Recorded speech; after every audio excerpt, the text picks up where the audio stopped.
press record now so then they can hear everything that's going on. Yeah, getting to Karl. Oh, that's good. Welcome to Agile It's not like you've ever World. done that to me. Like yesterday when I was looking up to see which episode we were on, you set record so that I was actually captured doing that. We need to get a producer in so someone's get you under control, Sabrina. Oh, okay, then I'm the issue. Right, hello everybody and welcome to Agile World. And we're on day 17. I had to check, day 17 today. Yes. And we have a wonderful guest. Would you like to introduce yourself, Mr. Guest? Hi, I'm Giles. Nice to meet everyone. And obviously you've got Karl, and if you are watching A bit more than that, a bit more forthcoming than that. Karl, you've gone slow again. Honestly, can we do a shout out? Yeah, it's I didn't have proper breakfast. There's a lack of shredded wheat going on here. There is. I mean, I'm a celiac. I don't know what his problem is. So if anyone work for BT, if we can sort out his broadband, that would be really helpful. Please contact us direct. Well, I think the thing is that maybe rum is not the best syrup to place on Frosties. Ooh. No. Ooh. No, that's No. harsh. That's worse than vodka. No. I don't know what you lot do out in the sticks, but seriously, those breakfasts, I'm not sure they're breakfast of champions. Not much. That's why we live out on the sticks. You can get away with everything. Yeah, well, it's a slower pace of life out here. Right, Karl, go on. Kick things off. As is the connection. This is going to be an interesting one. Right then. So, would you like to introduce yourself, please, and tell us about yourself? So for viewers that don't actually know you, most likely probably do, but please just give us an introduction. Yeah, so day job, I'm a technology leader, an agile coach, and I work in either a full-time or part-time or contract basis with a variety of different organizations. Currently doing an engagement with the British Medical Journal, which is great fun at the moment. Yeah, great fun. Great team to be working with. And obviously the other thing I do a lot of is the hosting of meetups and agile conferences around the globe. And so, I'm involved in quite a few things during the month of February. Very busy, taking full advantage of lockdown, I can see. Absolutely. Very, very busy. Absolutely. Now, you recently had an event, which was an event that we're all inspiring to, because how many numbers turned up to your event? Oh, I mean, with those sort of registration numbers on the day for the people in total of over 1,300. In total, actual registration people across all platforms, we had over 2,300 people sign up for the event. And this was something that just organically happened and started in conversation with me and some friends. Tail end of November, beginning of December last year. And it just so happened, obviously, with everything that you guys and Scott were doing at the same time, this thing came together. And with the support of obviously the festival to help drive people to come to the event, we went and asked a whole raft of amazing thought leaders to come along and share, things that they had achieved and done in the last 20 years. It was that real retrospective, that real futurespective, looking towards the next 20 years as well. And they came along, wowed the audience, wowed us as hosts as well. And we had a cracking time to the point that it actually was due to finish at 8 o'clock. And we had people literally baying at us on LinkedIn and other places, keep going. So we stayed on till 8:30, 3.5 hours later. Are you going to be doing another session? We're running also 4 mini events throughout February. So mini event number 3 is tonight. So 3rd Thursday of February, I should say. So we got Shalini and Charles-Louis coming along and actually doing talks and presentations to the community this evening, 6 p.m. this evening.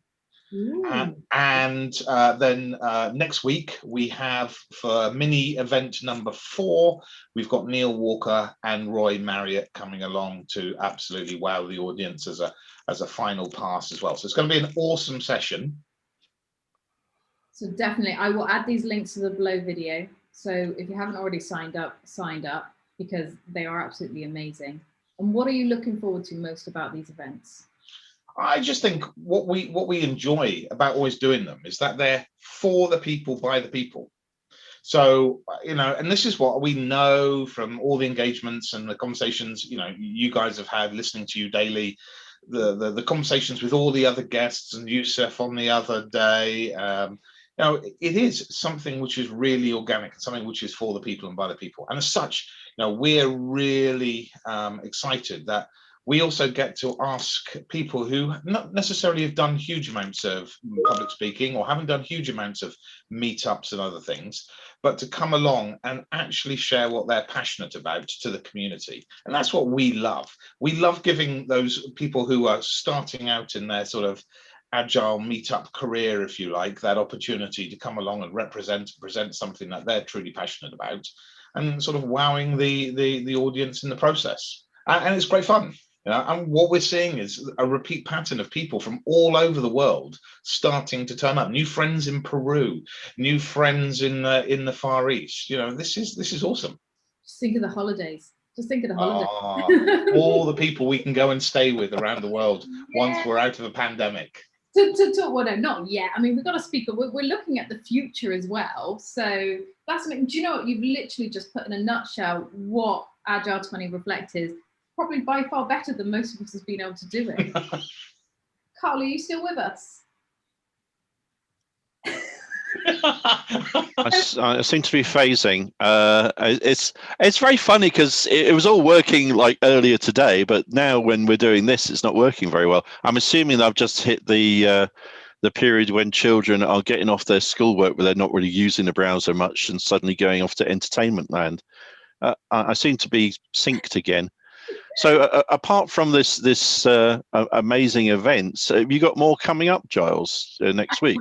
So yes, it's some of the stuff. So I've personally got one as well. So I've been invited by Nana and the West African Hub to come along and share a talk next Thursday. I think it is the 25th. That's either next Wednesday or Thursday. Apologies, I'm again like you, sort of not necessarily sure of the date today, but the 25th, which I do believe is next Thursday, yes. And it's in the calendar, so you can go to the festival website to find out. And I'm doing a talk which I was chewing the fat over with Karl earlier today while I was recording his confessional with him, which we will touch on in a minute. For me, being sort of fairly pragmatic in this world. I've certainly been around the block. The grey hair gives it away, and I like to always sort of share the challenges, the dysfunctions of Agile with people, and sort of talks where then they can interact and ask me questions as well. And so, Nana and the Hub have asked me to come along and do a talk and share my list of dysfunctions to the Agile community there, which is going to be great fun. Sounds good. What language will it be in? English. I mean, it's the only language I can talk. Just checking. I can't even do that very well at times. So. Well, I can understand you. Sabrina, can you get him from Darlington? Is that something you can understand his accent? I live in Darlington. I'm not one to talk because I live in the northeast. Actually, someone made a comment, said, "Oh, she's a northern lass, isn't she?" I've got a southern accent because I'm from the south. You do sound like you come from the Shires. Did you live next door to Frodo when you were growing up? I'm from another mother.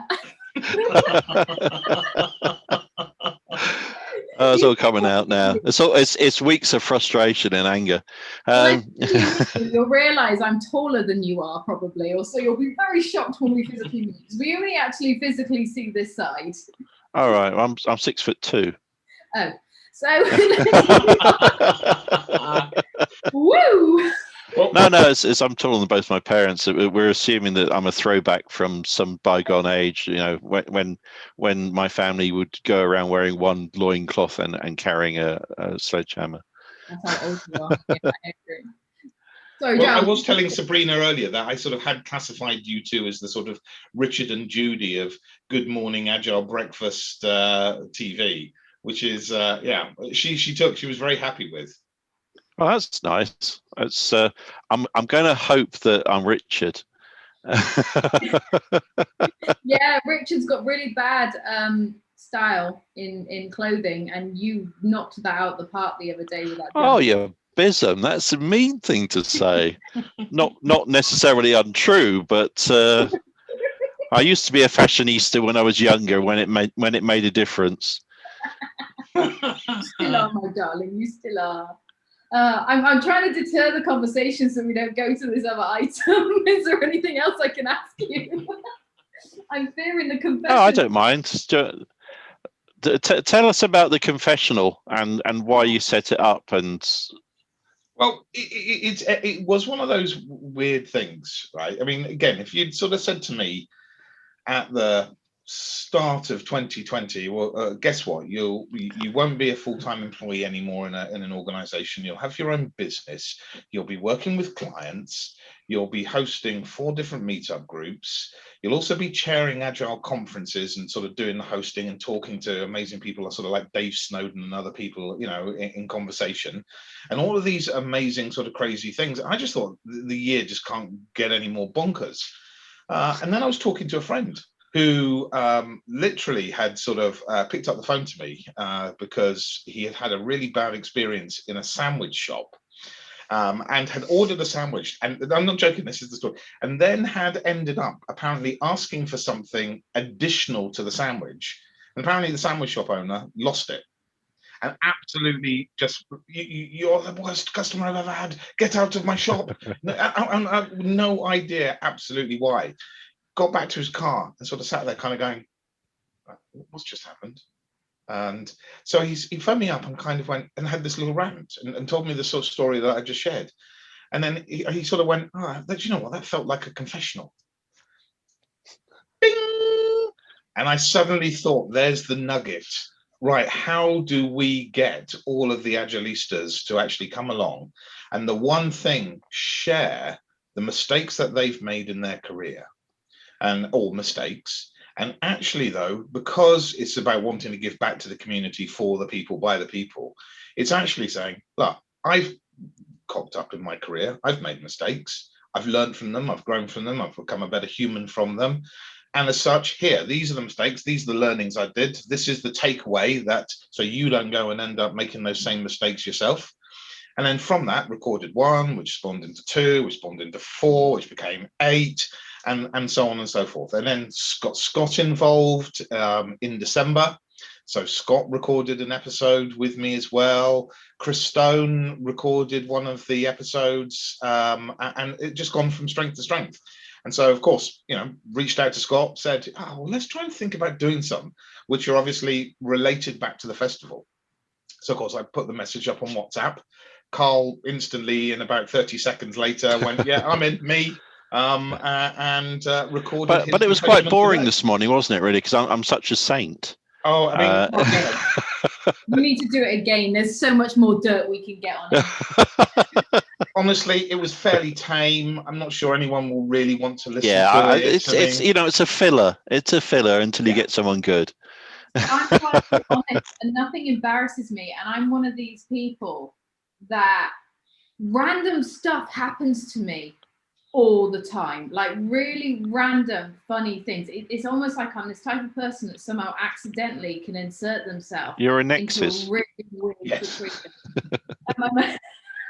I don't know what it is, but I'm really honest about it because I find it so funny. You can literally speak to me weekly and something random is out. For example, I convinced my husband to buy me. Oh yeah. Buy me this. I was drunk in Tesco's. I'm not going to lie, and it fitted me. It's for a 7 years. She went round the store wearing it and sent me WhatsApp pictures while she was doing it. Can they be made public? No. Yeah, they can. Do you know what? Probably. I'm not bothered, you see, because do you know what made my day? It wasn't the fact that I was messing around, and I wasn't after the attention. It's because every single person I passed, bar about 2 or 3 people, so about 90% of people, smiled, laughed, and giggled, and just. Oh, okay. Me being like a giddy little. I played hide and seek in the clothing aisle. I do that all the time. See? With the shopping trolley in the supermarkets. I giggled and I run off with the trolley, and then my wife has to try and find me, and she doesn't think it's fun. I don't know why. I think it's fun. playing tag and hide and seek is like the best thing in the world, because that's we can only go to Tesco's at the moment, so it's like woohoo. So when are we going to do your confessional, Sabrina? There must be loads. There must be. Do a session. I don't mind. You know, are those angel wings going to turn into devil horns instead? Possibly. It depends what type of versions you want to get out of me and how many. I've done some loads of really silly things, but I've done loads of silly things that has actually helped me in my career. And what you're doing is absolutely perfect, and it's what's been needed. I need to screenshot Karl right now. It's what happened. He's frozen again. It's like, yeah, I know. It's the only time you can catch me not in motion. Oh, hang on a minute. I'm sorry. I've got to do this once more because this will be great for some marketing. Oi! So yeah, this series, I can understand why it's so popular, because everyone's silly mistakes or funny things that they've done are still things that you can learn from, and the fact that you're presenting them means that people can actually learn from them and not make those mistakes, or when they do make those mistakes, laugh at it. Like accidentally walking into the wrong conference that you're supposed to be presenting on, but you've gone and walked on stage, started presenting, and you're in the wrong place. Silly things like that you've just laughed it off, even though you've been in front of thousands of people and they don't have a clue what you're talking about until you realised it. It's still funny. So yeah, let me know. Don't use them all up on this show, because obviously Giles needs them for his. Yeah, that's a great show. What's great is we've got such a large number of people though that are wanting to do it. I had Jatin, come back and say he wanted to do it. I've had Shelby come back and say she wants to do it. Oh, she must have loads of sins, that woman. So there's going to be loads of people who have offered to do it. But I mean, can I nominate people? You can. I mean, I've had that happen. One guy nominated his boss out in California. I had a great conversation with him. He was episode 13, Jordan Husney. Someone who works with him nominated him. So I got on a Zoom call and sort of said, hey, one of your guys has nominated you to come along and share something. Obviously, he wants you to get something off your chest and obviously share it with the world. And again, his episode was fantastic, truly organic, truly from the heart. He wanted to share those mistakes.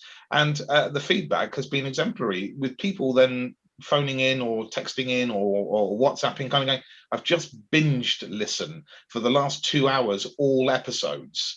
And it's kind of like you're sort of sitting there thinking, wow, really, are they that actually, inspiring or, enjoyable for people to listen to?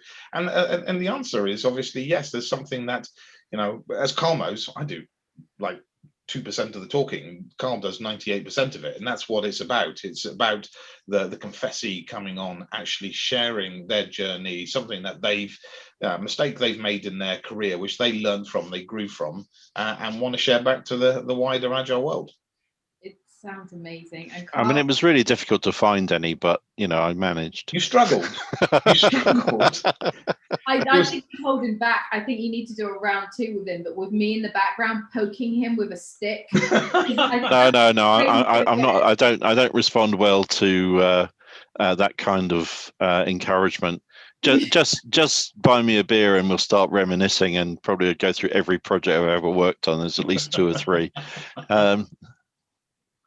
That sounds amazing. Well, I can't wait for the next one that comes out. And is there anything else that you want to plug, you want to promote, or any feedback you want to give on some of the events that you've actually gone to? Yeah, I just think, this has been great. Karl and myself were talking about it earlier.